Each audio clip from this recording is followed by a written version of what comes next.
মহাপ্রভু যখন সন্ন্যাস গ্রহণ করছেন, সেই সময় রূপ সনাতন সারা বাংলার প্রধানমন্ত্রী আর অর্থমন্ত্রী।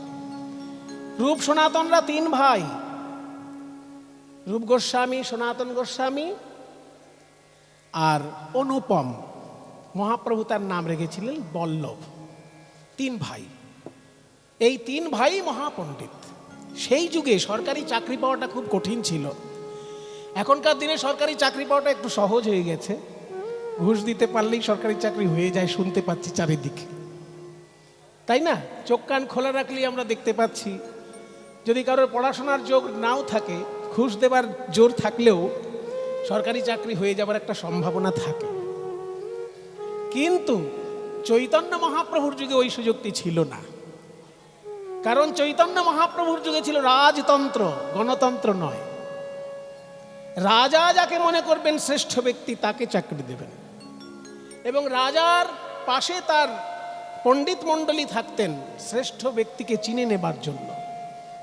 পণ্ডিত মণ্ডলী যাকে বলতেন যে না ইনি শ্রেষ্ঠ, তাকে চাকরিটা দেওয়া হতো। সেই জন্য পণ্ডিত মণ্ডলী ঠিক করতেন সেই যুগে চাকরি কে পাবে। সারা বাংলার রাজা তখন আলাউদ্দিন হোসেন শাহ, এবং তিনি যেহেতু বাঙালি নন, তারা তো সব বিদেশের, ইরান তুরান ওই সব দেশের লোক। সেই জন্য তারা যখন আমাদের দেশ শাসন করছে, জানতে হবে আমাদেরকে আদর করে শাসন করতে আসেনি। তারা আমাদেরকে যতটা সম্ভব শোষণ করার জন্য তারা শাসন করছে। সেই জন্য চিনে নেবে যে কে শ্রেষ্ঠ ব্যক্তি, তবে তাকে চাকরিটা দেওয়া হবে। তারপর আবার ব্রাহ্মণের ছেলে মুসলমান রাজার দরবারে চাকরি পাওয়া কত কঠিন কাজ বলুন তো।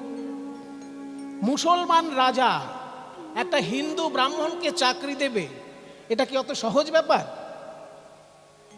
হিন্দু ব্রাহ্মণকে তখনই মুসলমান রাজা চাকরি দেবে যখন দেখবে মুসলমানদের মধ্যে সেরকম বুদ্ধিমান কেউ নেই, তবে তো একটা হিন্দু ব্রাহ্মণকে চাকরি দেবে। কারণ ইসলাম ধর্মের এটা একটা ঘোষিত সত্য কথা যে ইসলাম শাসিত রাজ্যে বেনামাজি লোক শাসনের অধিকার থাকে না। এইগুলো সবাই জানে না। এই যে ইরান ইসলামিক রিপাবলিক লেখা থাকে, কারণ ওখানে নামাজ যদি কেউ না পড়ে সে শাসনতন্ত্রের মধ্যে আসতেই পারবে না। সেই জন্য ইসলামিক শাসন ব্যবস্থায় বেনামাজি লোক শাসনতন্ত্রের সঙ্গে যুক্ত থাকার কোনো অধিকার নেই, তাকে কাফেরদের সঙ্গে গণনা করা হবে। তাহলে রূপ গোস্বামী, সনাতন গোস্বামী কোনোদিন নামাজ পড়ছেন এ তো জীবনে আমরা শুনিনি। তারা ব্রাহ্মণের ছেলে, তারা আহ্নিক করেছেন। তা তাদেরকে যখন একটা প্রধানমন্ত্রীর দায়িত্ব দেওয়া হচ্ছে, একটা অর্থমন্ত্রীর দায়িত্ব দেওয়া হচ্ছে, নিশ্চয়ই তাদের মুখ দেখে চাকরি দেওয়া হচ্ছে না। তারা তাদের গুণগত মান প্রমাণ করেছেন, তবে তারা আলাউদ্দিন হোসেন শাহের মতন নবাবের দরবারে চাকরি পাচ্ছেন। এই গুণগত মানটা কি করে প্রমাণ করলো আজকে আপনাদেরকে খুলে বলে দিচ্ছি। সেই সময় একটা বিরাট মসজিদ তৈরি হয়েছিল আলাউদ্দিন হোসেন শাহের আদেশে। এবার মসজিদটা যখন তৈরি হলো, মসজিদ যখন তৈরি শেষ, তখন মসজিদটার উপরে কারুকার্য দেখার জন্য রাজাকে উপরে তোলা হলো। নবাব তিনি দেখছেন যে কারুকার্যটা ঠিকঠাক হয়েছে কিনা। তা কারুকার্যটা ঠিকঠাক হয়েছে কিনা দেখার জন্য যখন মসজিদের চূড়ার কাছে গেছেন, সেই সময় যিনি হেড মিস্ত্রি তিনি বলছেন যে নবাব, খুব সুন্দর মসজিদ হয়েছে বটে, তবে চূড়াটা এই ফুলের কুঁড়ি বানানো হয়েছে। এটা ফুলের কুঁড়ি না হয়ে যদি ফুলটা প্রস্ফুটিত করে করা হতো তাহলে দেখতে বেশি ভালো লাগতো। যেই না বলেছে দেখতে বেশি ভালো লাগতো, অমনি নবাব এক লাথি দিয়ে মিস্ত্রিকে ফেলে দিলেন নিচে। লাথি দেবার আগে বললেন, বেটা, যদি এটাকে প্রস্ফুটিত ফুল করলে ভালো লাগতো তো করলি না কেন বেটা? এত খরচা করানোর পর বলছিস, এখন বলছে করলে ভালো হতো। এক লাথি দিয়ে সেখান থেকে মিস্ত্রিকে ফেলে দিল। মিস্ত্রি তো পড়ে মরে গেল। আর প্রধানমন্ত্রীকে ডেকে বলল, হুজির শোনো, যাও মোরগা মাধাইপুর গ্রামে চলে যাও। এবার মুরগা মাধাইপুর গ্রামে চলে যাও বলে দিল, কিন্তু কেন যাও সেটা তো বলল না। এবার প্রধানমন্ত্রী যিনি, তিনি মুরগা মাধাইপুর গিয়ে গ্রামে ঘুরঘুর করছেন। নবাব যেতে বলেছে, উনি চলে এসেছেন, কিন্তু কেন এসেছেন জানেন না। ওই মুরগা মাধাইপুর গ্রামে ছিলেন রূপ গোস্বামী আর সনাতন গোস্বামী আর অনুপম, তিন ভাই। তারা বারান্দায় বসে শ্রীমদ্ ভাগবত চর্চা করছিলেন। বরহা পীড়ম নটবর বপুঃ কর্ণयो কর্ণিকারম বিভ্রদ্বাসো কনক কপিশং বৈজয়ন্তীং চ মালাম রন্ধ্রাণেণোরধর সুধয়া পূরয়ন গোপবৃন্दै বৃন্দারণ্যং स्वपदरमणं प्राविशदि गीतकीर्तिः प्राविशदि गीतकीर्तिः प्राविशदि गीतकीर्तिः प्राविशदि गीतकीर्तिः प्राविशदि गीतकीर्तिः प्राविशदि गीतकीर्तिः। দুই ভাই তিন ভাই মিলে ভাগবতের চর্চা করছে। বরহা পীড়ম নটবর বপু, মাথায় রয়েছে ময়ূরের পালক কৃষ্ণচন্দ্রের। আর দেখতে কেমন শ্রীকৃষ্ণকে না, নট বড় বপু। নট মানে অভিনেতা বা নৃত্যশিল্পী, বড় মানে শ্রেষ্ঠ, শ্রেষ্ঠ নৃত্যশিল্পীর মতন তার অঙ্গ ভঙ্গি। কর্ণয় কর্ণিকারম, কানে দুলছে কর্ণিকার ফুল। বিভ্রাত বাসো কনক কপিশম, এত সুন্দর কাপড় পরে আছে যেন মনে হচ্ছে সোনার কাপড়। বৈজয়ন্তীং চ মালাম, যে মালা পরে আছেন তাতে 5 রঙের ফুল আছে। রন্ধ্রান বেণো রধন সুধয়া পূরয়ন, বাঁশির ছিদ্রগুলিকে অধর সুধা দিয়ে পূর্ণ করে চলেছেন। দাদা দাদা বল ভাই, দেখো কি সুন্দর ভাগবতের ভাষা। আমরা হলে বলতাম কি, বাঁশির ছিদ্রতে ফুঁক দিলেন গোবিন্দ, কিন্তু ভাগবত কি বলছে, বাঁশির ছিদ্রগুলিকে অধর সুধা দিয়ে পূর্ণ করে দিচ্ছে। এই তো ভাগবতের মাধুর্য। আমরা হলে বলতাম বাঁশির ফুটোতে কৃষ্ণ ফু দিচ্ছে, কিন্তু ভাগবত বলছে বাঁশির ছিদ্রতে গোবিন্দ আমার অধরের সুধা দিয়ে পূর্ণ করে দিচ্ছে। এর তত্ত্বটা কি? তত্ত্ব হলো যে যদি কারোর জীবনটা ভগবানের চরণে সঁপে দেয়, তার জীবনে যদি ছিদ্র থাকে, ত্রুটিপূর্ণ জীবন যদি থাকে, গোবিন্দকে সঁপে দিলে তিনি অধরের সুধা দিয়ে পূর্ণ করে দেবেন, অমৃত দিয়ে পূর্ণ করে দেবেন আপনার ত্রুটিপূর্ণ জীবনটাকে। এইরকম যখন ভাগবতের শ্লোক বিশ্লেষণ করছে, দেখছে প্রধানমন্ত্রী সামনে দিয়ে যাতায়াত করছে। ও মন্ত্রী মশাই, আসসালামু আলাইকুম। হ্যাঁ ওয়ালাইকুম সালাম। আপনি এরকম রাস্তার সামনে দিয়ে যাতায়াত করছেন কেন? পণ্ডিত, ও অং বং চং শ্লোক পাঠ করছো, ওইসবই করো, তোমাদের অত জানার দরকার নেই আমি কেন রাস্তা দিয়ে ঘুরঘুর করছি। বলে না না, বলুন না পণ্ডিত মশাই, বলুন না মন্ত্রী মশাই, আপনি আমাদের দেশের প্রধানমন্ত্রী, আপনার চিন্তা হলে তো আমাদের খারাপ লাগে। আমরা দেখছি বারান্দার সামনে দিয়ে আপনি বারবার যাতায়াত করছেন কেন? প্রধানমন্ত্রী বললেন, শোনো পণ্ডিত, শোনো পণ্ডিত, বিরাট এক মসজিদ তৈরি হচ্ছে আলাউদ্দিন হোসেন শাহের আদেশে। তো সেই মসজিদে একটা চূড়াটায় কুঁড়ি তৈরি করা হয়েছে। তো নবাব যখন দেখতে গেলেন, তাকে হঠাৎ মিস্ত্রি বলে ফেললো যে কুঁড়ি না হয়ে এটা ফুল হলে খুব ভালো হতো। তখন নবাব তাকে ধাক্কা দিয়ে ফেলে দিয়ে বললেন, বেটা ভালো যদি হতো তো করলি না কেন? এবার সেই মিস্ত্রি তো মারা গেছে ওনার লাথি খেয়ে, কিন্তু আমার হয়েছে জ্বালাতন। আমাকে উনি পাঠিয়ে বললেন যে মুরগা মাধাইপুরে গ্রামে চলে যাও। তা গ্রামে চলে যাও, কিন্তু কেন চলে যাও সেটা আর আমাকে বলেননি। কেন যে যাব সেটা আর আমাকে বলেননি। ও মন্ত্রী মশাই, তাহলে নবাব আপনাকে পাঠিয়েছে মুরগা মাধাইপুর গ্রামে, কিন্তু কেন পাঠিয়েছে সেটা বলেননি, তাই তো? বলে হ্যাঁ হ্যাঁ, ওই জন্যই তো আমার মাথা এখন চিন্তায় ফেটে যাচ্ছে যে এরপর গিয়ে আমি যদি দেখা করি, নবাব আমাকে কি বলবে কে জানে। কেন আসতে বলেছেন সেটা বলেননি, এই গ্রামে আসতে বলেছেন। তখন সনাতন বলছেন, শুনুন, নবাব যখন আপনাকে এই গ্রামে পাঠিয়েছে, আপনি এক কাজ করুন, এই গ্রামের সব থেকে বড় রাজমিস্ত্রি যিনি, তাকে সঙ্গে নিয়ে যান।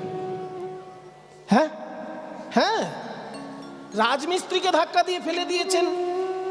রাজমিস্ত্রি বলেছে যে এটা কুড়ি না হয়ে ফুল হলে ভালো হতো, সেই জন্যই তো ধাক্কা দিয়ে ফেলে দিয়েছেন। তাহলে একটা নতুন রাজমিস্ত্রি নিয়ে যান, যেটা ওইটাকে ফুলে পরিণত করবে। যান, আপনাকে আর চিন্তা করতে হবে না। এই পণ্ডিত, যদি নবাব আমাকে দেখে, রাজমিস্ত্রি দেখে যদি রেগে যায়, তাহলে কিন্তু তোমাকে সারা জীবন জেলখানায় পৌঁছতে হবে। ঠিক আছে ঠিক আছে।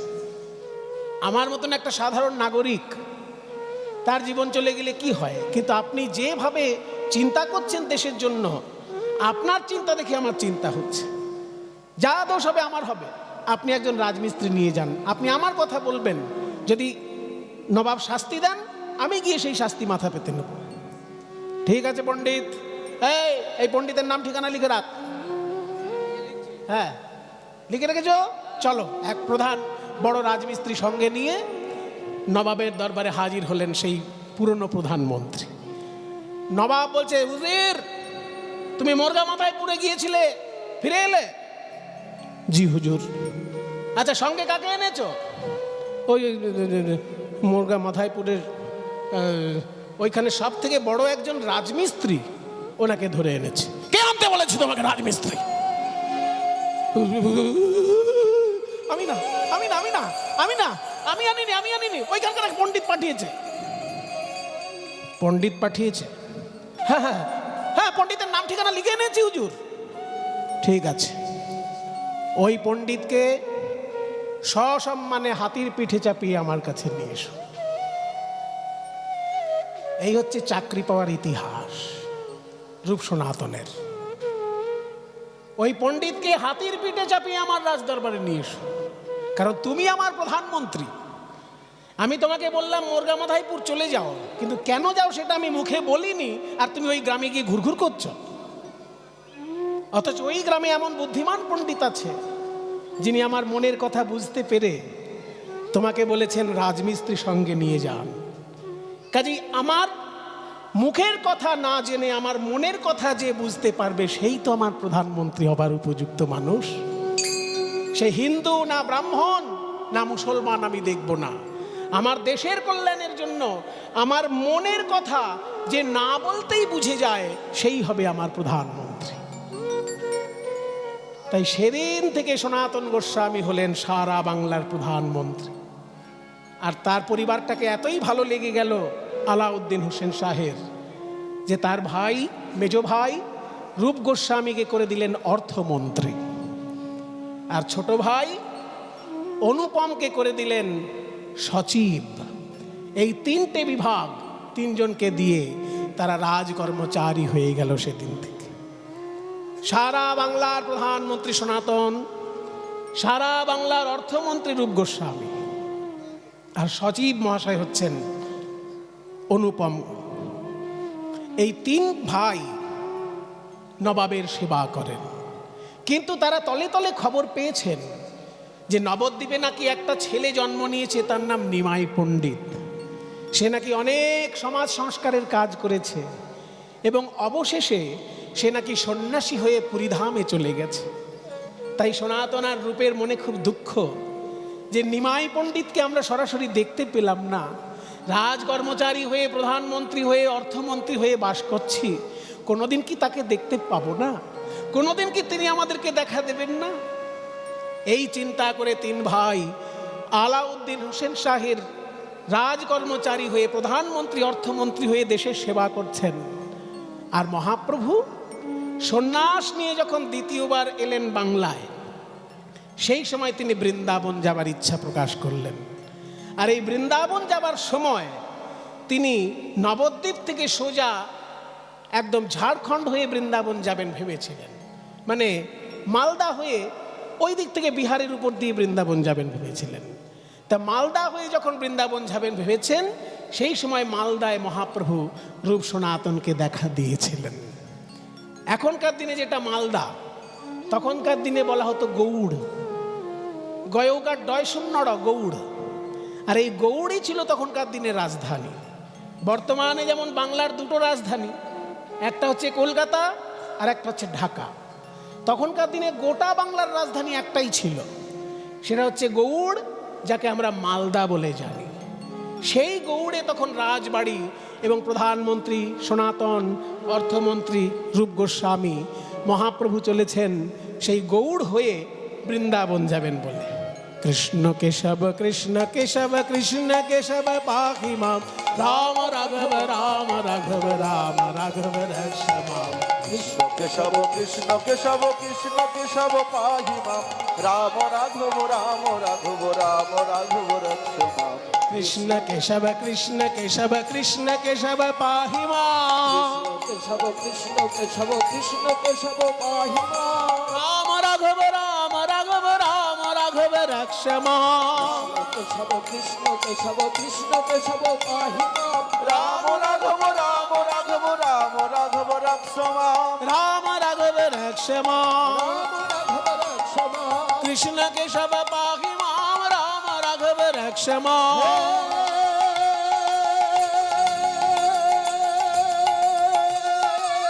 কৃষ্ণ করুণা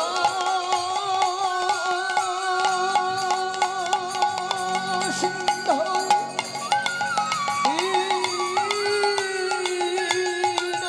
দীনবন্ধু জগৎপতে গোপেশ গোপিকাকান্ত রাধাকান্ত নমোস্তুতে। রাম রাঘব রক্ষ মাম, রাম রাঘব রক্ষ মাম। কৃষ্ণ কেশব পাহি মাম, রাম রাঘব রক্ষ মাম। কৃষ্ণ কেশব পাহি মাম, রাম রাঘব রক্ষ মাম। সনাতন জি হুজুর, শুনছি বাংলার এক সন্ন্যাসী পুরীতে বাস করে। কি যেন তার আগে নাম ছিল নিমাই পণ্ডিত নাকি, এখন নাকি নাম হয়েছে কি এক চৈতন্য। সে আমাদের মালদায় আসবে শুনেছি। মালদায় এসে যাতে কোনো হুজ্জতি না করে, জটলা যেন না পাকায়, সেই দায়িত্ব তোমাকে দিলাম। তুমি ভালো করে দেখবে কোনো সাধু এসে এইখানে যেন জটলা না পাকায়। সনাতন গোস্বামী বললেন, হুজুর জটলা পাকাতে আমি দেব না, আপনার মান মর্যাদা যাতে বজায় থাকে সে দায়িত্ব আমার। তবে শুনেছি ওই সন্ন্যাসী নাকি খুব প্রভাবশালী, প্রতাপশালী। দেখি আগে আসুক তো। মহাপ্রভু যখন মালদা এলেন, রামকেলি গ্রামে আইলা শ্রী গৌরাঙ্গ রায়, রামকেলি গ্রামে আইলা শ্রী গৌরাঙ্গ রায়। বলিস ভক্তগণ সবে মিলে হরি গুণ গায়, ভক্তগণ সবে মিলে হরি গুণ গায়। আনন্দ ধরে না ধরে না মহাপ্রভুর পানে চেয়ে, আনন্দ ধরে না প্রভুর পানে চেয়ে, আনন্দ ধরে না মহাপ্রভুর পানে চেয়ে। সবাই হরি হরি বলে, ওই সবাই হরি হরি বলে, ওই সবাই হরি হরি বলে, মহাপ্রভুর পানে হরি হরি বলে। আনন্দ ধরে না ভক্তগণ সবে মিলে হরি গুণ গায়। আজ ভক্তগণ সবে মিলে হরি গুণ গায়। মহাপ্রভু রামকেলি গ্রামে এসেছেন, সেই শুনে সকলে একেবারে আনন্দে উৎফুল্লিত। এত জোরে আওয়াজ হচ্ছে যে রাজবাড়ি থেকে শোনা যাচ্ছে। তখন আলাউদ্দিন হোসেন শাহ বারান্দায় এসে দেখছেন বেশ কিছুটা দূরে একটা গ্রামে হাজার হাজার লোক জড়ো হয়েছে। সনাতনকে ডেকে বললেন, মন্ত্রী, প্রধানমন্ত্রী। জি হুজুর। ওই দেখো এখানে জটলা হচ্ছে। হুজুর ওটা জটলা নয়, ওনারা শুধু ওনাকে দেখতে এসেছেন, ওনাকে দেখার জন্য লোকে পাগল। হ্যাঁ, দেখার জন্য পাগল। আচ্ছা, ওই যে হাজার হাজার লোক দেখছি ওখানে এসেছে ওনাকে দেখার জন্য, ওদের খাওয়া দাওয়ার ব্যবস্থা কি করছে? খাওয়া দাওয়ার ব্যবস্থা কি করছে কেউ জানে না। খাওয়া দাওয়ার ব্যবস্থা করছে কেউ জানে না। হাজার হাজার লোক জড়ো হয়ে গেল। কি আছে কি ওই লোকটার মধ্যে? এই যে তোমরা আমার চাকরি করছো, আমি যদি 1 মাস তোমাদের মাইনে না দিই, অমনি তোমরা সবাই আমার বিরুদ্ধে আন্দোলন শুরু করে দেবে। কিন্তু ওই যে ওই লোকটার পেছনে হাজার হাজার লোক জড়ো হয়েছে, খাওয়ার ঠিক নেই, থাকার ঠিক নেই, লোকে শুধু মুখের দিকে তাকিয়ে পড়ে আছে। কি আছে কি ওই লোকটার মধ্যে? সনাতন বলছে, সেটা আমি বলতে পারবো না ওনার মধ্যে কি আছে, তবে আমি শুনেছি ওনাকে দেখার জন্য দূর দূর থেকে হাজার হাজার লোক এসে খাওয়া দাওয়ার তোয়াক্কা না করে ওনার মুখের দিকে শুধু তাকিয়ে বসে থাকে। তাই নাকি? তা কিছু তো একটা তাহলে অলৌকিক ব্যাপার আছেই ওনার মধ্যে। শোনো, ওই সাধুর সম্পর্কে আমি যা শুনেছি আমার মনে হচ্ছে উনি খারাপ লোক নন। কাজে উনি যে কটা দিন মনে করেন এইখানে থেকে ওনার বক্তব্য রেখে উনি যেখানে খুশি যেতে পারেন, ওনাকে কেউ বাধা দিও না। সনাতন মানে আলাউদ্দিন হোসেন শাহ দূর থেকে দেখেছিলেন চৈতন্যদেবকে। যেহেতু চৈতন্যদেব কোনো রাজার বাড়ি যেতেন না, সেই জন্য আলাউদ্দিন হোসেন শাহ ডাকলেও হয়তো উনি যেতেন না। আলাউদ্দিন হোসেন শাহ বারান্দা থেকে দূরে দেখেছিলেন হাজার হাজার লোকের মধ্যে এক সন্ন্যাসী বসে আছে। কাজে ওইটুকুই যাতায়াত দর্শন হয়েছে। এবার যখন সব লোক ভিড় কমে গেল, রাতের অন্ধকার, সন্ধ্যাবেলায় সনাতন গোস্বামী একটা ধুতি পরে আর একটা চাদর গায়ে দিয়ে, সঙ্গে রূপ গোস্বামী একটা ধুতি আর একটা চাদর, অনুপম সাধারণ মানুষের বেশে মন্ত্রী পোশাক ত্যাগ করে মহাপ্রভুর কাছে এসেছেন। ওগো গৌর হরি, এসো এসো সনাতন, শুনেছি তুমি নাকি এই বাংলার প্রধানমন্ত্রী। হুজুর মহাপ্রভু, আমি প্রধানমন্ত্রী নবাবের কাছে, আমি প্রধানমন্ত্রী সাধারণ মানুষের কাছে, কিন্তু আমি আপনার কাছে আপনার চরণের দাস। আমি আপনাকে বহুদিন ধরে দেখব বলে ভাবছিলাম, কোনোদিন দেখা হয়নি। আমার বুকের ভিতর কয়েকটি প্রশ্ন আছে, সেগুলো আমি আপনার কাছে উজাড় করে দিতে চাই। বলো সনাতন, কি তোমার প্রশ্ন? সনাতন হাত জোড় করে বলে, প্রভু কে বা আমি, কেন মরে? এই খুব মূল্যবান প্রশ্ন সনাতন করছেন মহাপ্রভুকে। কে বা আমি, কেন মরে যারে তাপত্রয়? মুখস্থ করে নিন প্রশ্নটা, আপনাদেরই মঙ্গল হবে। সারা জীবন মনে রাখার মতো একটা কথা। সনাতন প্রশ্ন করছে মহাপ্রভুকে, কে বা আমি, কেন মরে যারে তাপত্রয়? পুছিতে না জানি প্রভু কইছে হিত হয়, ইহা নাহি জানি প্রভু কইছে হিত হয়। কিসে আমার মঙ্গল হবে আমি জানি না, আর আমার স্বরূপটা কি আমি জানি না। ত্রিতাপ জ্বালা কেন আমাকে দগ্ধীভূত করছে আমি জানি না। এইগুলোর তুমি উত্তর দাও। কে বা আমি, কেন মরে যারে তাপত্রয়? কে বা আমি, কেন মরে যারে তাপত্রয়? ইহা নাহি জানি প্রভু কইছে হিত হয়। ইহা নাহি জানি প্রভু কইছে হিত হয়। আপনার ভালো মন্দ বুঝিতে না জানি, আপনার ভালো মন্দ বুঝিতে না জানি। কৃপা করি সব তত্ত্ব কহত আপনি। কৃপা করি সব তত্ত্ব কহত আপনি। আমি নিজের ভালো জানি না গো, নিজের ভালো ভালো জানি না গো। কৃপা করে বলো প্রভু, নিজের ভালো জানি না গো। কৃপা করে বলো প্রভু। বলো বলো কে বা আমি, কেন এলাম? কৃপা করে বলো। বলি কে বা আমি, কেন এলাম? কৃপা করে বলো। আমি নিজের ভালো জানি না গো। কি সুন্দর প্রশ্ন বাবা। মায়েরা দেখুন, একদম মুখস্থ করে নেবার মতন কথা, কারণ এই প্রশ্নগুলো তো আমাদেরও প্রশ্ন। এই শ্লোকটি মহাপ্রভু নিজে পাঠ করেছেন।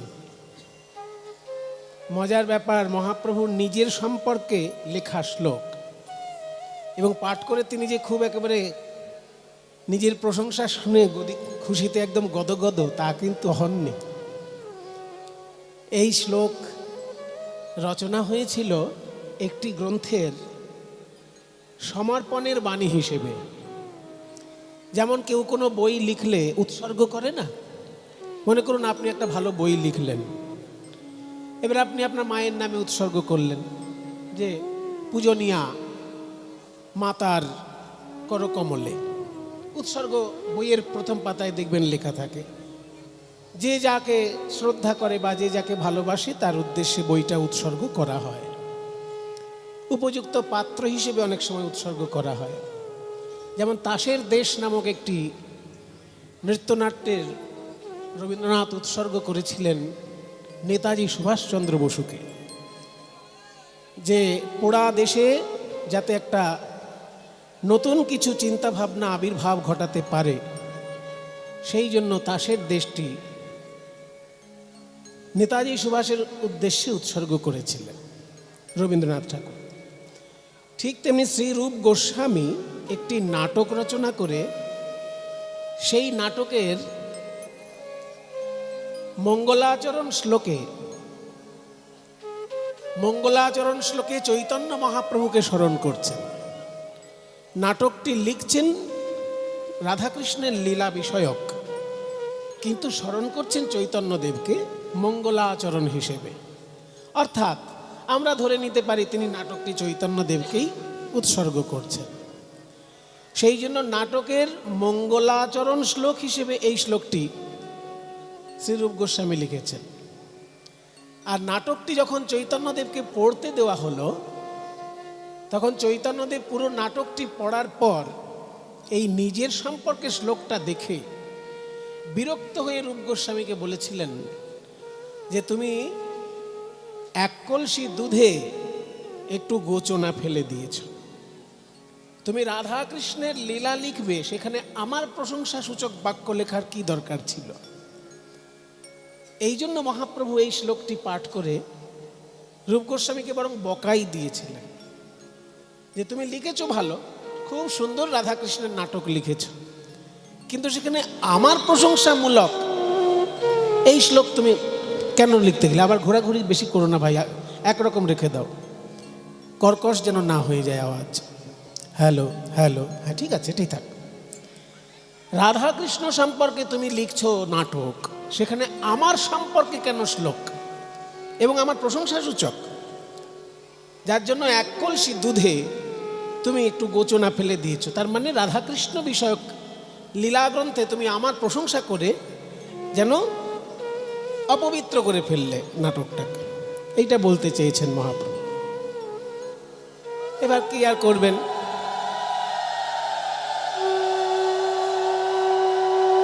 জয় গুরু,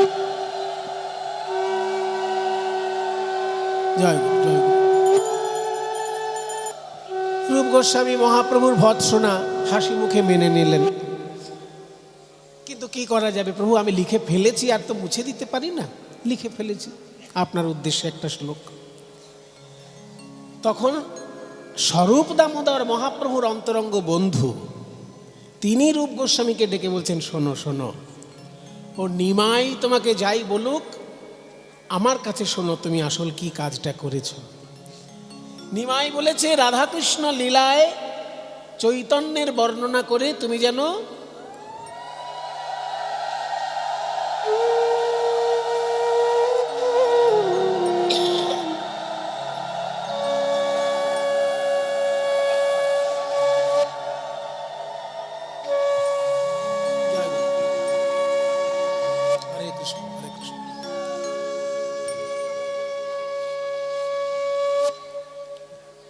হরে কৃষ্ণ, রাধা কৃষ্ণ লীলায় চৈতন্য দেবের বর্ণনা করে তুমি যেন নাটকটিকে অপবিত্র করে ফেলেছো, এরকম একটা ভাব মহাপ্রভুর বাক্যে ফুটে উঠেছে।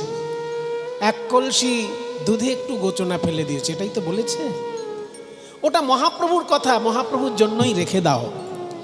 ভক্তদের পক্ষ থেকে আমি কি বলছি সেটা শোনো। তুমি এক কলসি দুধে একটু গোচনা ফেলে দাওনি, একটা বড় মিছরির টুকরো ফেলে দিয়েছ।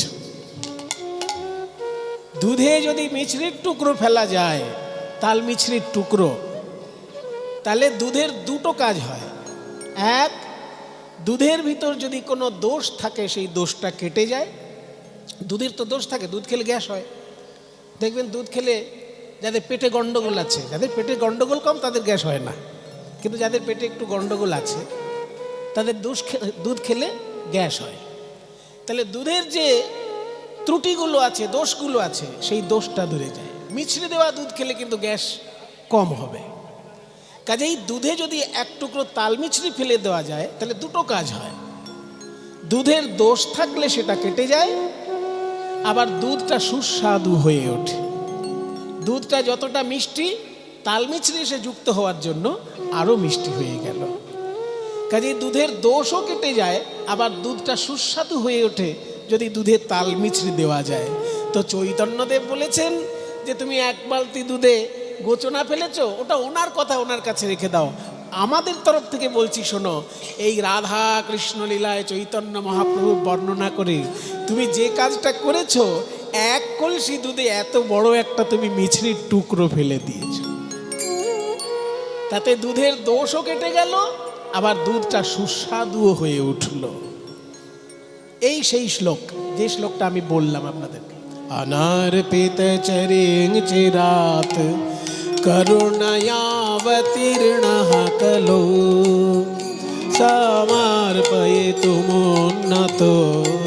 জ্বলরসাং স্বভক্তি শ্রিয়ং হরিঃ পুরট সুন্দর দ্যুতিকদম্ব সন্দীপিতঃ সদা হৃদয় কন্দরে স্ফুরতু বঃ শচীনন্দনঃ স্ফুরতু বঃ শচীনন্দনঃ স্ফুরতু বঃ শচীনন্দনঃ স্ফুরতু বঃ শচীনন্দনঃ স্ফুরতু বঃ শচীনন্দনঃ সদা হৃদয় কন্দরে স্ফুরতু বঃ শচীনন্দনঃ। এবার একটু একটু করে বুঝুন শ্লোকটি। অনর্পিত চরিং, অনর্পিত মানে যা কোনোদিন অর্পণ করা হয়নি। চিরাত, চিরকাল ধরে যা অর্পণ করা হয়নি, সেইটা সমর্পণ করার জন্য কলিযুগে অবতীর্ণ হলেন ভগবান। কেন অবতীর্ণ হলেন না? সমর্পয়িতুম, কি সমর্পণ করতে? উন্নত উজ্জ্বল রসাং স্বভক্তিশ্রিয়ম, উন্নত উজ্জ্বল রসে সমৃদ্ধ তার নিজস্ব ভক্তি সম্পদ। ভগবান সম্পদ দেন, কিন্তু নিজের সম্পদ দিতে চান না। মা লক্ষ্মীর ভাণ্ডারে যে সম্পদ আছে সেটা দিয়ে দিতে চান, কিন্তু ওনার নিজের ভাণ্ডারে একটা সম্পদ আছে, সেটা দিতে চান না। কেমন? উদাহরণ দিলে বুঝতে পারবেন। মনে করুন একজন কোটিপতি লোক, দান ধ্যান করতে ভালোবাসে। আপনি গিয়ে বললেন কান্নাকাটি করে যে আমার ছেলেটাকে স্কুলে ভর্তি করতে পারছি না, এত টাকা খরচা আছে, দয়া করে আমাকে একটু উপকার করবেন। কি চাইছে দেখো, ওকে একটা চেক লিখে দাও 5,000 টাকা। দিয়ে দিল।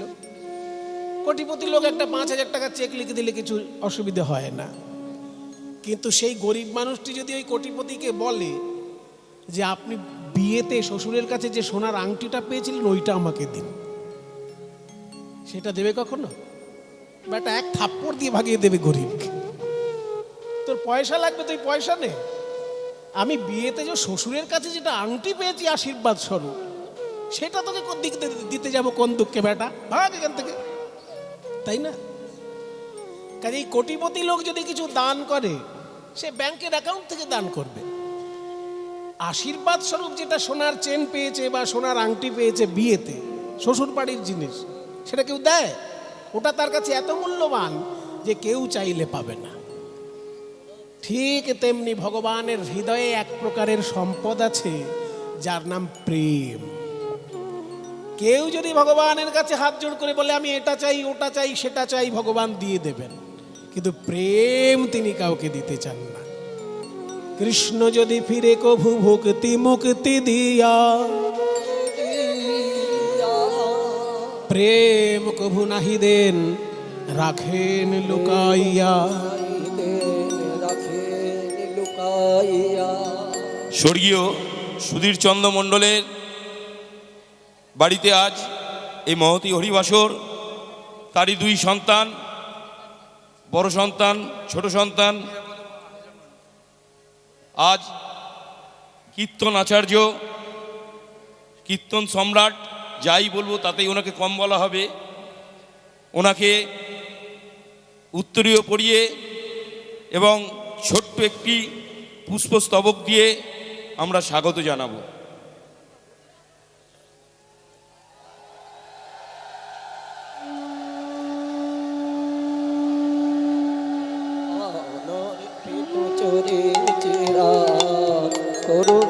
করুণাতীর্ণ করো সমন্বয় কুমুন্নত জলরসাং সভন্তি শ্রিয়ং হরিপুরট সুন্দর দুতি কদম্ব সন্দীপিত সদা হৃদয় কন্দরে স্ফুরত সচির নন্দন, স্ফুরত সচির নন্দন, স্ফুরত সচির নন্দন, স্ফুরত সচির নন্দন, স্ফুরত সচির নন্দন, স্ফুরত সচির নন্দন।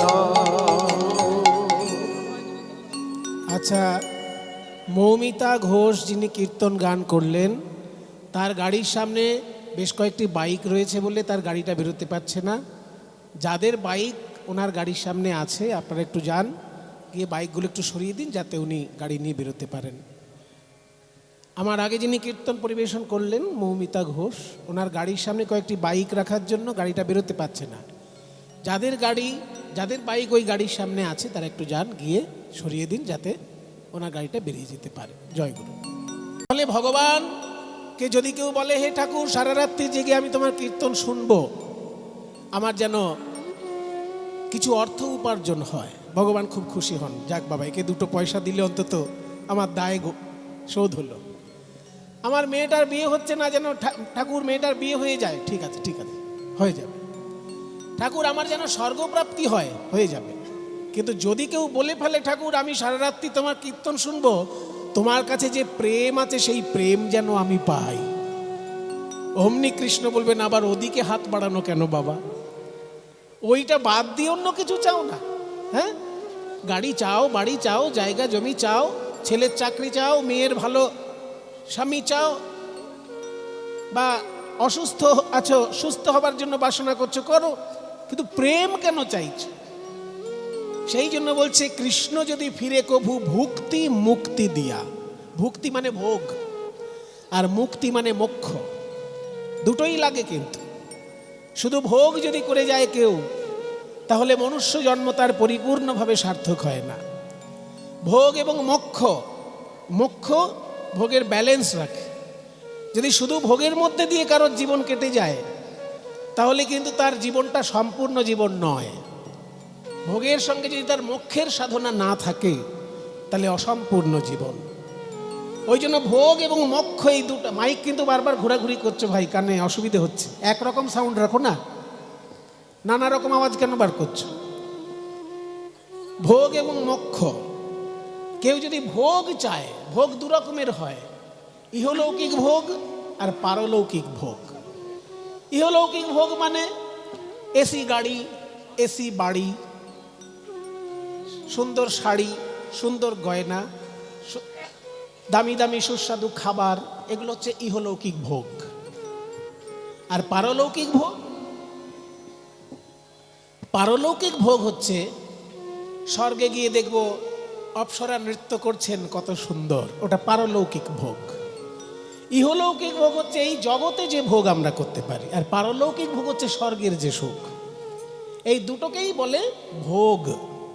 কৃষ্ণের কাছে যদি কেউ ভোগ চায়, ভুক্তি দেবে, মানে ভোগ দেবে। যদি কেউ এই ভোগ থেকে মুক্তি চায়, পরমাত্মার সঙ্গে জীবাত্মার মিলন হচ্ছে মুক্তি।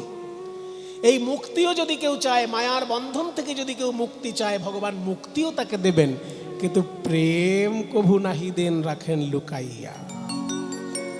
সেই প্রেম দেবার জন্য চৈতন্য মহাপ্রভু নেমে এলেন। প্রেমটা কেমন প্রেম? না উন্নত উজ্জ্বল রসাং স্বভক্তি শ্রিয়ম। উন্নত উজ্জ্বল রসে সিক্ত ভক্তি। উন্নত উজ্জ্বল রস কেমন? উন্নত মানে উঁচু ধরনের, উজ্জ্বল মানে চকচকে। তাহলে উঁচু ধরনের চকচকে রস ব্যাপারটা কি? বলে শোনো, উজ্জ্বল রস কাকে বলে আগে শোনো, তারপর উন্নত উজ্জ্বল রস কাকে বললে জানবে। উন্নত উজ্জ্বল রস, উজ্জ্বল রস কাকে বলে? না উজ্জ্বল মানে চকচকে ঠিকই, কিন্তু এখানে চকচকে রস কোনটা? শোনো, 5 রকমের রস হয়: শান্ত, দাস্য, সখ্য, বাৎসল্য, মধুর। যেমন হিরে, চুনি, পান্না, মুক্ত, প্রবাল, পঞ্চরত্ন। পঞ্চরত্ন যদি থাকে, হিরে, চুনি, পান্না, মুক্ত, প্রবাল, তার মধ্যে সব থেকে বেশি চকচক করবে কোনটা? হিরে সব থেকে বেশি চকচক করবে। ঠিক তেমনি শান্ত, দাস্য, সখ্য, বাৎসল্য, মধুর, এই 5টি রসের মধ্যে মধুর রস সব থেকে বেশি চকচক করছে, সব থেকে উজ্জ্বল। ওই জন্য উজ্জ্বল রস মানে মধুর রস। শান্ত রস মানে ঈশ্বর পরমাত্মা, আমি হলাম জীবাত্মা, এই ভাব নিয়ে ভালোবাসার নাম শান্ত রস। দাস্য রস মানে ঈশ্বর প্রভু, আমি তার দাস, এই ভাব নিয়ে ভালোবাসার নাম দাস্য রস। সখ্য রস মানে ঈশ্বর আমার বন্ধু, আমিও ঈশ্বরের বন্ধু, এই ভাব নিয়ে ভালোবাসার নাম সখ্য রস। বাৎসল্য রস মানে ঈশ্বর আমার সন্তান, আমি ঈশ্বরের পিতা বা মাতা, অভিভাবক, এই অভিভাবকত্ব নিয়ে ঈশ্বরকে ভালোবাসা, সেটা বাৎসল্য রস। আর ঈশ্বর আমার প্রিয়তম বা ঈশ্বর আমার স্বামী, আমি ঈশ্বরের প্রিয়তমা বা আমি ঈশ্বরের স্ত্রী, এই ভাব নিয়ে যে ভালোবাসা, তাকে বলে মধুর রস। এই 5টি রসের মধ্যে শ্রেষ্ঠ কোনটা? বেশি চকচক করছে যেটা, যেমন হিরে, চুনি, পান্না, মুক্ত, প্রবাল, এর মধ্যে সব থেকে দামি হবে হিরে, কারণ চকচক বেশি করছে। ঠিক তেমনি শান্ত, দাস্য, সখ্য, বাৎসল্য, মধুরের মধ্যে মধুর রস সর্বশ্রেষ্ঠ। মধুর রস শ্রেষ্ঠ কি চকচক করছে বলে? না,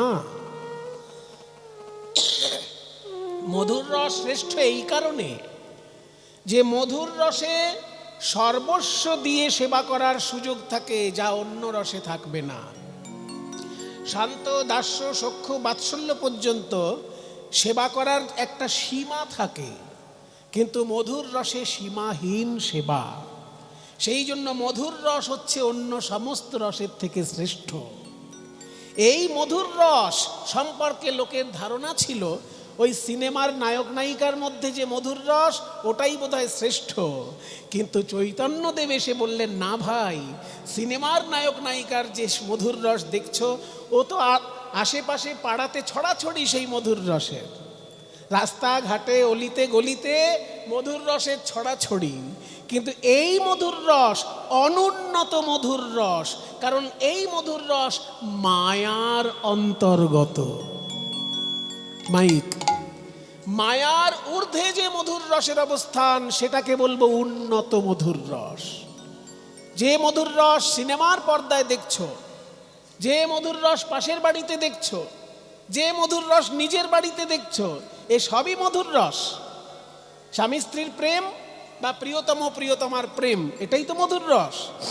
কিন্তু এই মধুর রস উন্নত মধুর রস নয়, এটা অনুন্নত মধুর রস। কেন মশাই অনুন্নত মধুর রস বলছেন? বলছি এই কারণে, এই মধুর রসের প্রধান আশ্রয় হচ্ছে 2টি দেহ, একটা পুরুষ দেহ, একটা নারী দেহ, আর 2টি দেহই কিন্তু রক্ত, হাড়, মাংস দিয়ে তৈরি। এই মধুর রসের প্রধান অবলম্বন 2টি দেহ, পুরুষ দেহ আর নারী দেহ, প্রেমিক প্রেমিকা। কিন্তু 2টো দেহই রক্ত, হাড়, মাংস দিয়ে তৈরি। আর মহাপ্রভু যে মধুর রসের সন্ধান দিচ্ছেন, সেটাও 2টি দেহকে কেন্দ্র করে। সেটাও একটি পুরুষ দেহ, একটি নারী দেহ। পুরুষ দেহটির নাম কৃষ্ণ, নারী দেহটির নাম রাধা।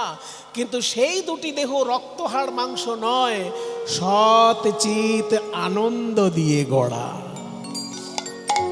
এইখানেই পার্থক্য। যে মধুর রস আমরা চিনি, যে মধুর রস আমাদের অভিজ্ঞতায় আছে, সেটা হলো রক্ত হাড় মাংসের দেহের মধুর রস। আর মহাপ্রভু যে মধুর রসের সন্ধান দিতে এলেন, সেই মধুর রস হচ্ছে সচ্চিদানন্দময় দুটি দেহের মধুর রস। এ সম্পর্কে লোকের ধারণা ছিল না, তাই চৈতন্যদেব গোলকের প্রেম এই ভূলোকে নিয়ে আসলেন। উন্নত উজ্জ্বল রসাম, ওই জন্য উন্নত শব্দটা দিয়েছে। শুধু উজ্জ্বল রস তো রাস্তাঘাটে দেখা যায়, শুধু উজ্জ্বল রস তো সিনেমার পর্দায় দেখা যায়, সেটা দেবার জন্য চৈতন্যদেবের আশা নয়। চৈতন্যদেবের আশা উন্নত উজ্জ্বল, যে উজ্জ্বল রস গোলকে থাকে, সেই গোলকের উজ্জ্বল রস দেবার জন্য চৈতন্যদেবের আশা। উন্নত উজ্জ্বল রসাংশ ভক্তি শ্রিয়াম সদা হৃদয় কন্দরে স্ফুরতু বহ্ষচি নন্দন। স্ফুরতু বহ্ষচি নন্দন, স্ফুরতু বহ্ষচি নন্দন, স্ফুরতু বহ্ষচি নন্দন, স্ফুরতু বহ্ষচি নন্দন। উন্নত উজ্জ্বল রস সমৃদ্ধ তার ভক্তি সম্পদ দেবার জন্য গৌরাঙ্গ মহাপ্রভুর আশা। সেই গৌরাঙ্গ মহাপ্রভু কোথায় বাস করছেন, করবেন? সদা হৃদয় কন্দরে, এই হৃদয় রূপী গুহার মধ্যে বাস করুন। তার হৃদয়টাকে গুহা বললে কেন? হে রূপ গোস্বামী, তুমি তো বিরাট বড় পণ্ডিত মানুষ, তুমি হৃদয়টাকে গুহা কেন বললে? তুমি তো বলতে পারতে সদা হৃদয় মন্দিরে। মন্দির আর কন্দর যে কোনো শব্দ, মন্দির শব্দটা ব্যবহার করলে ছন্দটা নষ্ট হতো না, ছন্দ পতন হতো না। মন্দির লিখলেও যা ছন্দ থাকতো, কন্দর লিখলেও সেই ছন্দই থাকতো। তা আপনি মন্দির না লিখে কন্দর কেন লিখলেন? মন্দির মানে দেবালয়, আর কন্দর মানে হচ্ছে গুহা। সদা হৃদয় কন্দরে, হৃদয়রূপী গুহার মধ্যে স্ফুরতু, স্ফূর্তি লাভ করুক শচীনন্দন, শচীনন্দন গৌরী। তাহলে হৃদয়টাকে গুহা কেন বললেন? বলছে হৃদয়টাকে গুহা কেন বললাম জানো ভাই? শোনো, একদিন আমার এই হৃদয় ছিল মন্দির, কিন্তু আজ আমার হৃদয় গুহায় পরিণত। হ্যাঁ, মন্দির আবার গুহায় পরিণত হয়, হয়েছে, আমার ক্ষেত্রে হয়েছে, কি করব? মন্দিরে থাকে দেবতা, আর গুহায় থাকে হিংস্র পশু, বাঘ, সিংহ, শিয়াল, খ্যাঁক শিয়াল, এরা সব গুহার মধ্যে থাকে। আর মন্দিরে থাকে দেবতা, কালী, দুর্গা, শিব, কৃষ্ণ, দেবতা মূর্তি থাকে মন্দিরে। কাজে আমার হৃদয়টা একদিন মন্দির ছিল, আজকে গুহায় পরিণত হয়েছে। কবে মন্দির ছিল? না, যেদিন আমি মাতৃগর্ভে ছিলাম। আমরা সবাই যখন মাতৃগর্ভে বাস করি, একটা দিন তো নয়, 9 মাস ধরে মাতৃগর্ভে বাস করেছি। সেই সময় আমাদের হৃদয়ের মধ্যে কাম, ক্রোধ, লোভ, মোহ, মদ, মাৎসর্য কিচ্ছু ছিল না।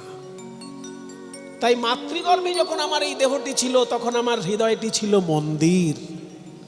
কারণ সেখানে কাম কাকে বলে জানি না, ক্রোধ কাকে বলে জানি না, লোভ কাকে বলে জানি না। কারণ মা খেলে আমি খেতে পাই, মায়ের পুষ্টিতে আমার পুষ্টি। কাজেই মাতৃগর্ভে যখন আমি ছিলাম, তখন আমার হৃদয়টা ছিল মন্দির। যখনই মাতৃগর্ভ থেকে বাইরে এলাম, অমনি আমার হৃদয় হয়ে গেল কন্দর। কারণ সেখানে হিংস্র পশুর দল আসতে লাগলো। কাম, ক্রোধ, লোভ, মোহ, মদ, মাৎসর্যের এসে দখল করে নিল আমার হৃদয় মন্দির। আর সেটা মন্দির থাকলো না, তাই কন্দর হয়ে গেল। কিন্তু হে গৌরাঙ্গ হরি, একদিকে হরি মানে যেমন নারায়ণ, তেমনি একদিকে হরি মানে সিংহ।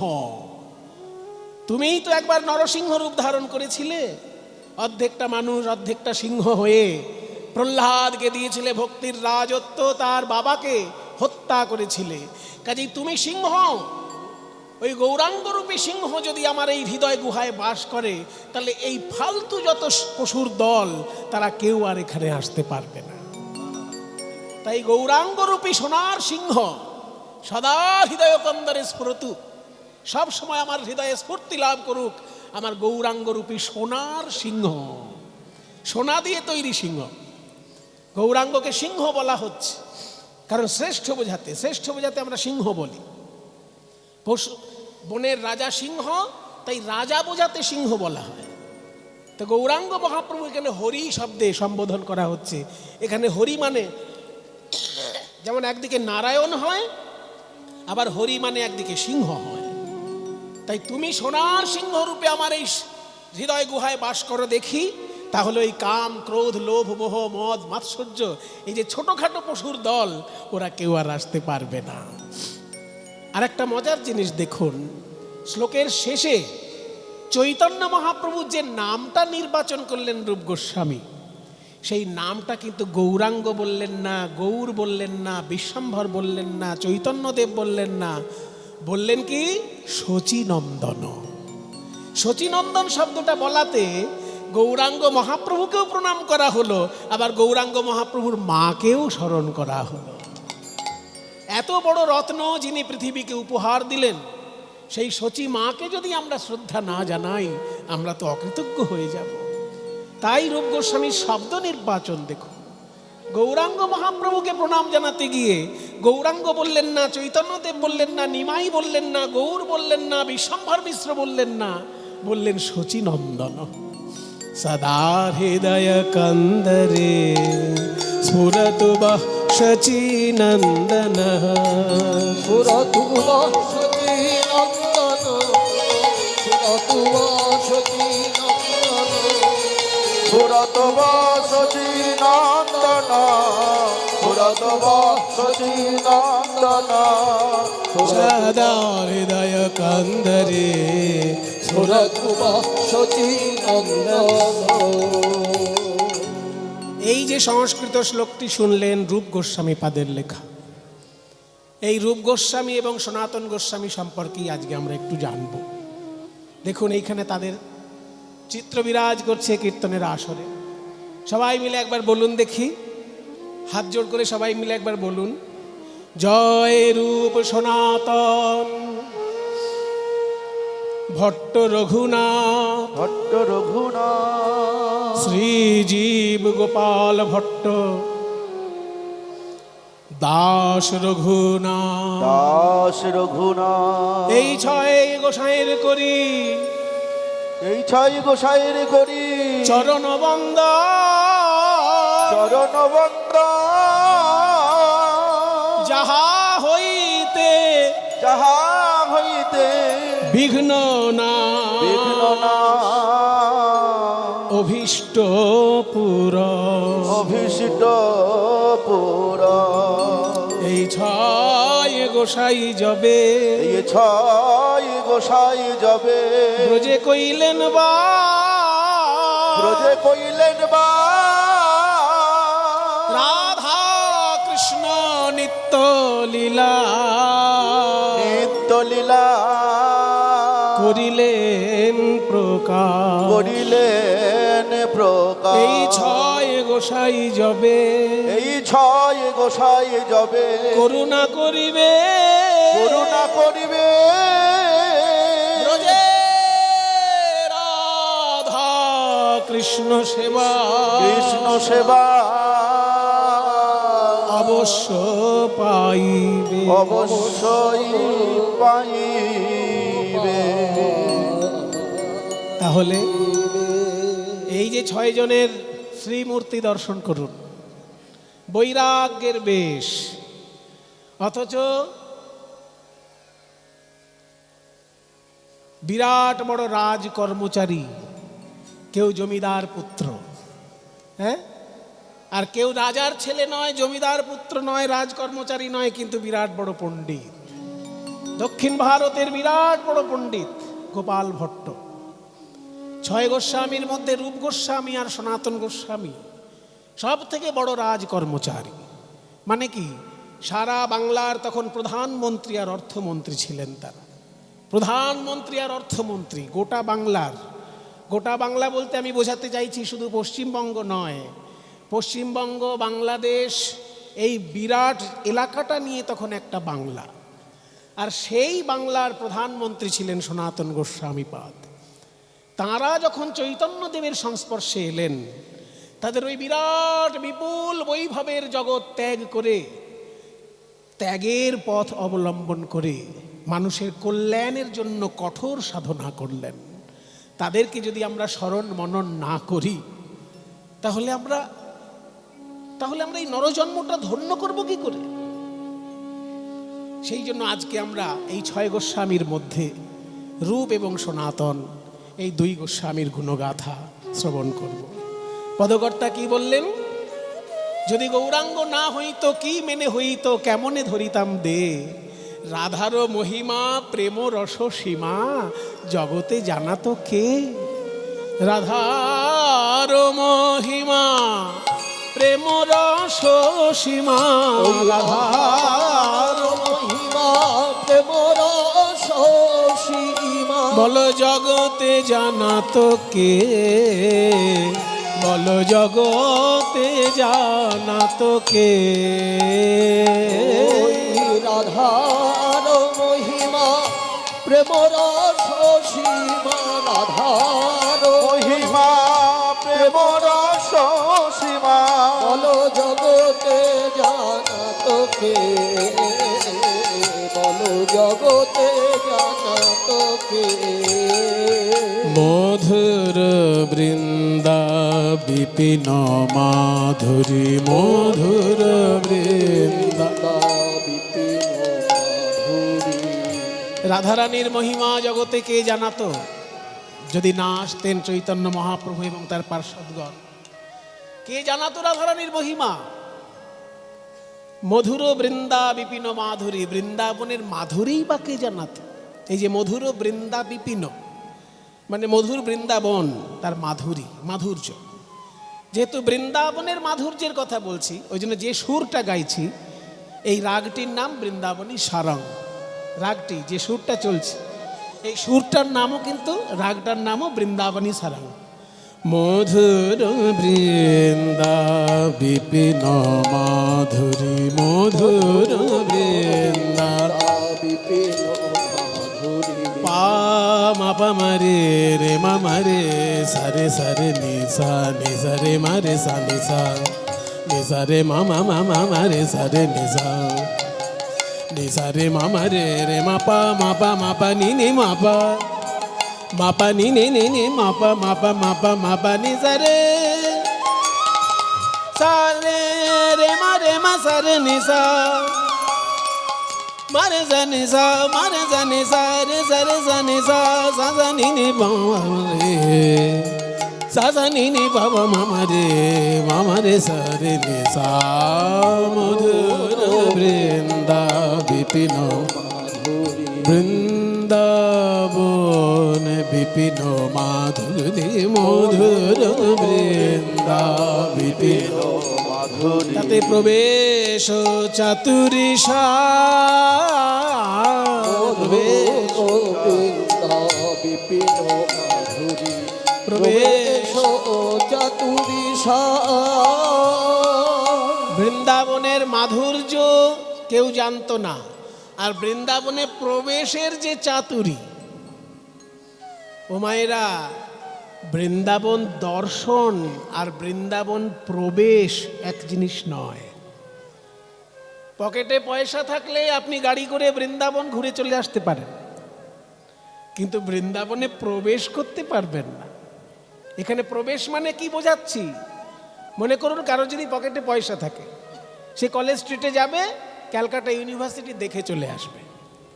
কিন্তু ক্যালকাটা ইউনিভার্সিটি দেখে আসা আর ক্যালকাটা ইউনিভার্সিটি থেকে MA পাশ করে আসা দুটো এক জিনিস কি? যে ক্যালকাটা ইউনিভার্সিটিতে পড়বে, ইংরেজি অনার্স, ইংরেজি MA, সংস্কৃত MA, এগুলো যদি কেউ পাশ করে আসতে চায় কলকাতা বিশ্ববিদ্যালয় থেকে, আর যে একবার কলেজ স্ট্রিটে ঘুরতে গিয়ে দেখে এলো, এই দুটো জিনিস কি এক? কাজেই ইউনিভার্সিটি দেখে আসা আর ইউনিভার্সিটিতে পাশ করে আসা যেমন এক জিনিস নয়, ঠিক তেমনি বৃন্দাবন দর্শন করে আসা আর বৃন্দাবনে প্রবেশ এক জিনিস নয়। বৃন্দাবনে প্রবেশ বলতে কি বোঝায়? না গোপী ভাবে ডুবে গিয়ে রাধা গোবিন্দের সেবা, নিজেকে গোপী চিন্তা করে, নিজেকে বৃন্দাবনের একটি কিশোরী গোপী ভেবে রাধা গোবিন্দের যে সেবা, সেটা হলো বৃন্দাবনে প্রবেশ। তার কৌশলটা কি কেউ জানতো না, মহাপ্রভুর জন্য লোকে জানতে পারলো। মহাপ্রভুর এই রূপ সনাতন এনাদেরকে জানিয়েছেন, আর এনারা গ্রন্থের মধ্যে লিখে রেখেছেন।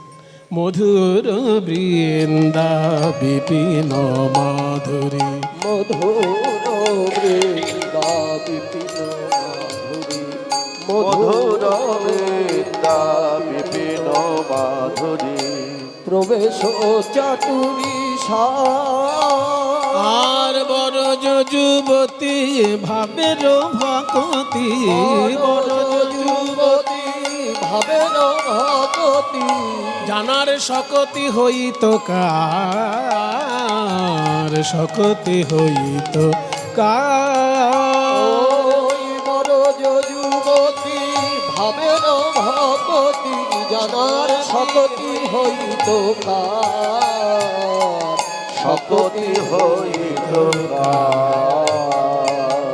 রাধারানী সম্পর্কে কেউ জানতো না, বৃন্দাবনের মাধুর্য সম্পর্কে কেউ জানতো না, সব মহাপ্রভু জানালেন।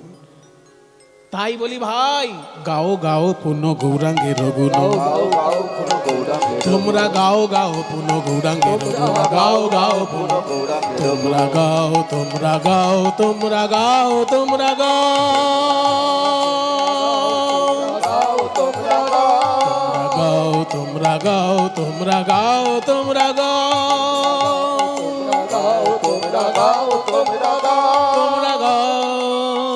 তোমরা গাও, তোমরা গাও, তোমরা গাও, তোমরা গাও, তোমরা গাও গাও পুন গৌরাঙ্গের গুণ, গাও গাও পুন, গাও গাও গাও পুন গৌরাঙ্গের গুণ, গাও গাও পুন গৌরাঙ্গের গুণ, গাও গাও পুনঃ, পুনঃ মানে বারবার, বারবার গাও গৌরাঙ্গের গুণ। তবে গৌরাঙ্গ মহাপ্রভুর গুণ গাইতে গেলে একটা শর্ত আছে, করিয়ামন সরল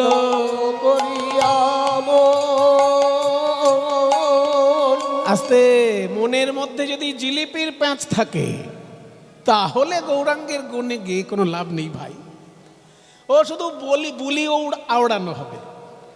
মনে জিলিপির প্যাঁচ আর মুখে গৌরাঙ্গের গুণগাথা, তাহলে ও বুলি আওড়ানো ছাড়া তোমার কিছু হচ্ছে না। কাজেই টিয়া পাখি যেমন রাধা বলে কৃষ্ণ বলে, কিন্তু মানে বোঝে না। টিয়া পাখি বোঝে কৃষ্ণ মানে কি, কিন্তু আপনি শিখিয়ে দেবেন বলতো টিয়া রাধা, দেখবেন টিয়া পাখি বলছে রাধা, কিন্তু রাধা মানে যে কে সেটা কি টিয়া পাখি জানে? তাই তার বুলিয়া ওড়ানোই সার হচ্ছে। ঠিক তেমনি তোমার মনের মধ্যে যদি জিলিপির প্যাঁচ থাকে আর তুমি গৌরাঙ্গের গুণগাথা গাইছো, তাহলে কিন্তু তোমার ওই টিয়া পাখির মতন অবস্থা হচ্ছে, বুলিয়া ওড়ানোই হচ্ছে। সরল করিয়াম গাও গাও পুন গৌরাঙ্গের, সরল করিয়াম ভাবিয়া দেখো এ তিন ভুবনে, ভাবিয়া দেখো এমন দয়াল, তোমরা ভাবিয়া দেখো এমন দয়া নাহি কোনো এক জন, নাহি কোনো এক জন, ভাবিয়া দেখো এমন দয়াল নাহি কোনো এক জন, নাহি কোনো। কোনো একজন। এতক্ষণ পদকর্তা যা বললেন, মহাপ্রভু আমাদের কি কি জানালেন না? বৃন্দাবনের মহিমা জানালেন, রাধারানীর মহিমা জানালেন, আর আমরা কি করব তাও পদকর্তা বলে দিলেন। তোমরা গৌরগুণ গাইবে, কিন্তু মনটা সরল রেখে গাইবে। এইবার পদকর্তা নিজের কথা বলছেন। পদকর্তা বলছেন, ওগো ভাই, আমার মহাপ্রভুর গুণের কথা তোমাদের জানালাম, আর তোমরা কেমন করে মহাপ্রভুর গুণ গাইবে তাও বলে দিলাম। এইবার আমার দুঃখের কথা শোনো। আমি গৌরাঙ্গ বলিয়া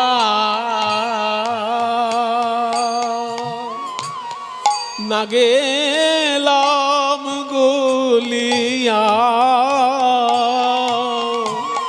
হবে কেমনে সাধন সিদ্ধি। আমি গৌরাঙ্গ বলিয়া নাগে নগলিয়া, কেমন সাধন সে। আমি গৌরাঙ্গ বলিয়া নাগে নগলিয়া, হবে কেমনে সাধন সিদ্ধি।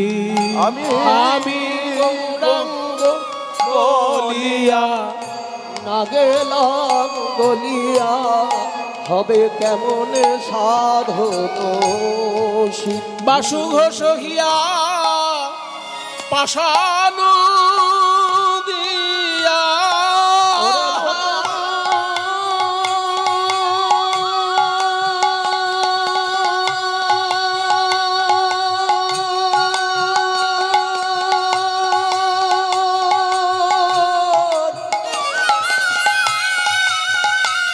ওরে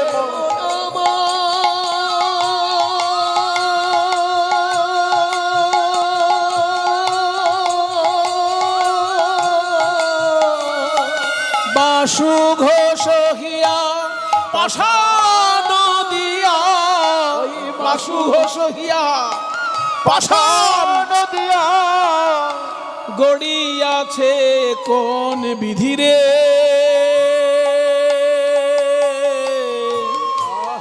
হৃদয় আমার পাষাণ দিয়া গড়িয়াছে কোন বিধি। ওই বাসু ঘোষ হিয়া পাষাণ দিয়া, বাসু ঘোষ হিয়া পাষাণ দিয়া, গড়িয়াছে কোন কোন বিধি রে। না না না না, পাষাণ নয়, পাষাণ নয়। পাষাণের থেকেও কোনো কঠিন পদার্থ থাকলে তাই দিয়ে বোধহয় আমার হৃদয়টা তৈরি, জানো ভাই। নইলে পাষাণ হলে গলে যেত, পাষাণ হলে গলে যেত। ওরে মন আমার, হৃদয় গৌর হরি বল।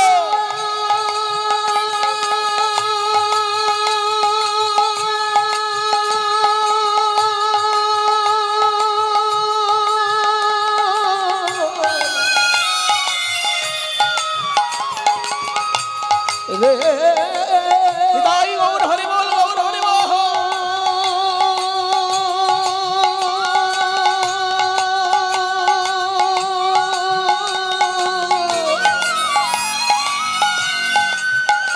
দেখলাম কতই পাষাণ গলে গেল,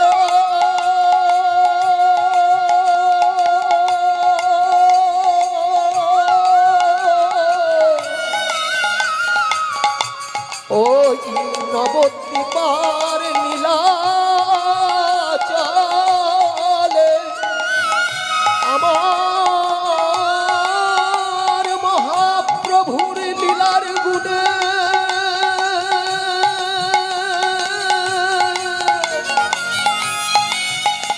কত কঠিন পাষাণ দ্রবীভূত হলো।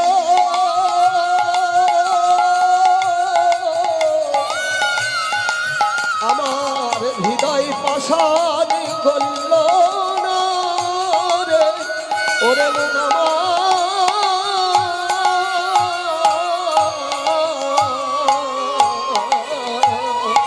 বাসু ঘোষ হিয়া পাষাণ দিয়া, বাসু ঘোষ হিয়া পাষাণ দিয়া, গড়িয়াছে কোন বিধিরে,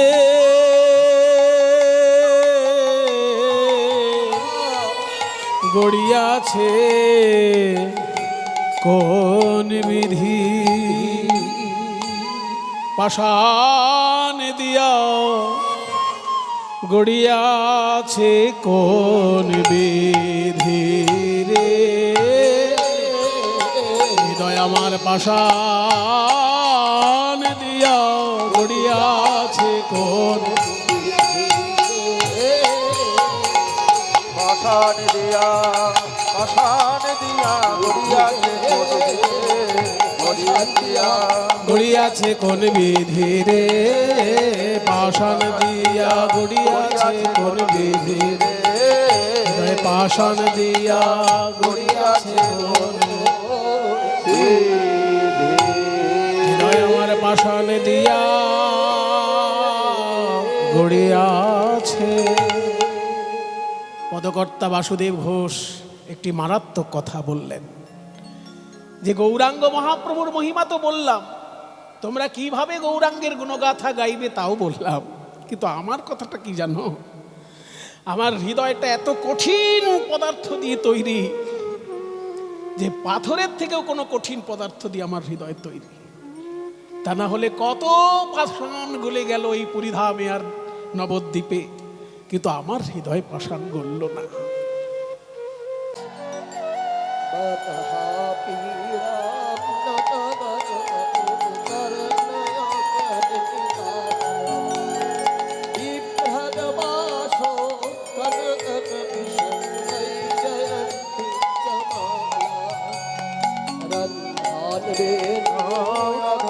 সুধয়া পুরয়ন গোপবৃন্দায়ে বৃন্দারণ্য সপদরমণা প্রাবিশদি গীত কীর্তি, প্রাবিশদি গীত কীর্তি, প্রাবিশদি গীত কীর্তি, প্রাবিশদি গীত কীর্তি, প্রাবিশদি গীত কীর্তি, প্রাবিশদি গীত কীর্তি, প্রাবিশদি গীত কীর্তি, প্রাবিশদ গীত কীর্তি, প্রাবিশদ গীত কীর্তি, প্রাবিশদ গীত কীর্তি, প্রাবিশদি গীত কীর্তি।